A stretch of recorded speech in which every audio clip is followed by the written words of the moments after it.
Hello everyone and welcome back to TechAvro. Here we make tutorials on topics that might be helpful to you in one way or the other, and today I'm going to be showing you guys on how you can join a Discord server.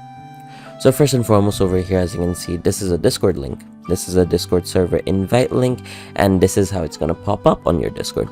Now if I press join over here, I've just joined this Discord server, right? Very simple, very easy. I'm gonna keep this Discord server right here. The other way to join is you can click on explore public servers.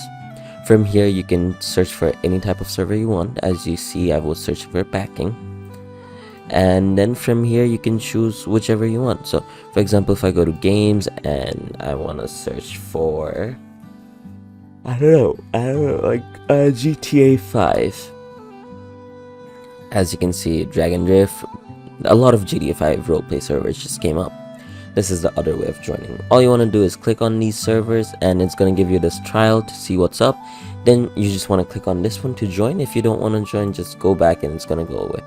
So I hope you guys found this video helpful. If you did, please drop a like, and if you want to see more videos like this in the future, don't forget to hit that subscribe button as well as that notification bell. Thank you so much for watching. Bye bye.